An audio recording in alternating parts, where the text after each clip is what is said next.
Assalamualaikum warahmatullahi wabarakatuh. Alhamdulillah, alhamdulillah wassalatu wassalamu ala Rasulillah Sayyidina wa Maulana Muhammad ibni Abdillah. Ashhadu an la ilaha illallah wahdahu la syarikalah wa ashhadu anna sayyidana Muhammadan abduhu wa rasuluhu alladzi la nabiyya ba'dah. Allahumma salli ala sayyidina Muhammadin nabiyil ummi wa ala alihi wa sahbihi wa man tabi'ahum bi ihsanin ila yaumil qiyamah. Qala Allah Ta'ala fi kitabihil karim, a'udzu billahi minasy syaithanir rajim. Bismillahirrahmanirrahim. Ya ayyuhalladzina amanu taqullaha haqqa tuqatih wa la tamutunna illa wa antum muslimun. Wa qala Allah Ta'ala fi ayatil ukhra, ya ayyuhalladzina amanu taqullaha wa qulu qawlan sadida yuslih lakum a'malakum wa yaghfir lakum dhunubakum wa may yuti'illaha wa rasulahu faqad faza fawzan 'azima. Ibadallah, usikum wa nafsi bitaqwallahi faqad fazal muttaqun. Hadirin sidang Jumat yang dimuliakan Allah Subhanahu wa taala.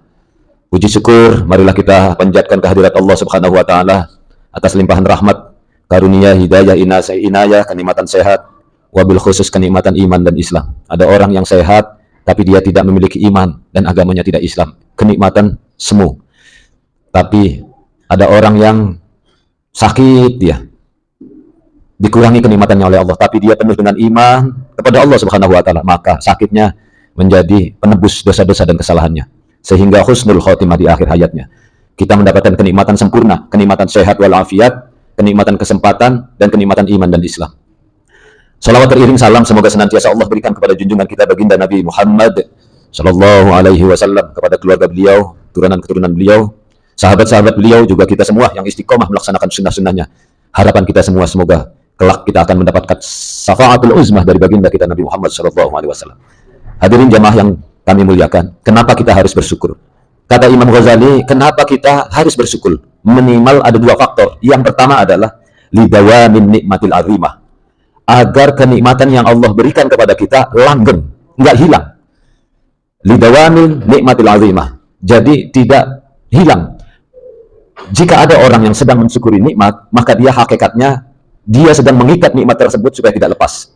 Sebaliknya, kalau ada orang yang diberi nikmat, kemudian dia tidak bersyukur, sebenarnya dia sedang melepaskan nikmat yang Allah berikan itu. Dalam hal ini Imam Ghazali pun membuat syair. Syair ini ditulis rapi oleh Imam Ibnu Athaillah As-Sakandari dalam kitabnya Al-Hikam. Syair ini berbunyi, malam yaskurun ni'am, barang siapa orang yang tidak mensyukuri nikmat, faqad ta'arrada li zawaliha, maka sesungguhnya dia sedang melepas kenikmatan tersebut. Wa man syakaraha faqad qayyadaha bi'imaliha, dan barang siapa yang mensyukuri maka dia sedang mengikat, yang tidak mensyukuri dia sedang melepasnya. Hadirin sidang Jumat yang dimuliakan oleh Allah Subhanahu wa taala. Kemudian alasan yang kedua, kenapa kita penting harus memiliki sifat atau mensyukuri nikmat yang Allah berikan, adalah menambah atau mengagrakan nikmat yang belum kita miliki. Menambah nikmat yang belum ada, yang belum kita miliki.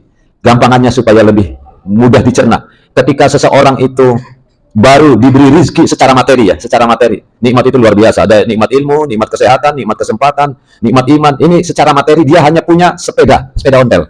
Dia syukuri, maka hakikatnya dia akan menambah kenikmatan yang belum punya motor. Oh, berarti orang yang mensyukuri nikmat yang dia miliki sepeda itu, dia akan berharap atau Allah akan menambah kenikmatannya. La in syakartum la'azidannakum.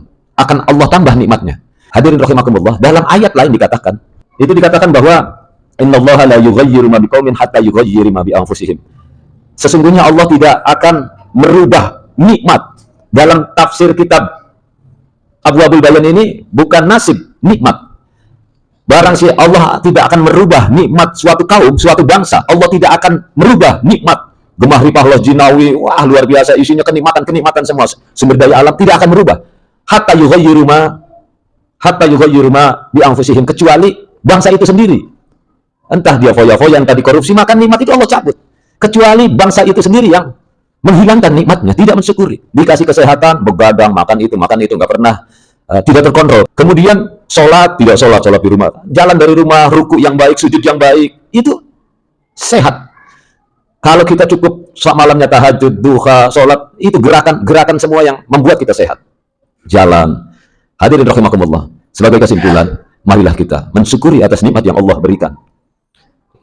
Minimal ada dua faktor tadi kata Imam Ghazali, dan syukur itu Kalau kita tidak pandai mensyukur, bukan hanya hilang, bahkan di Al-Quran Ibrahim itu, wala in kafartum inna adzabi lasyadid. Kalau ayat yang itunya masih hanya hilang. Kalau inna adzabi lasyadid, ayat yang lain mengatakan bukan saja hilang, tapi yang gantinya tuh bukan nikmat, azab. Bukan saja kita tidak bisa menikmati, tapi malah azab yang ada. Biasanya kita pandai berlari, bukan saja dia tidak bisa jalan, malah amputasi kakinya, tidak memiliki kaki. Nauzubillah min dzalik. Oleh karena itu Salat ibadah. Ketika kita sehat membantu orang lain, jangan maksiat. Jangan maksiat membantu orang lain. Ibadah. Barakallahu li wa lakum fil Qur'anil azim wa nafa'ani wa iyyakum bima fihi minal ayati wa dzikril hakim wa taqabbala minni wa minkum tilawatahu innahu huwas samiul alim.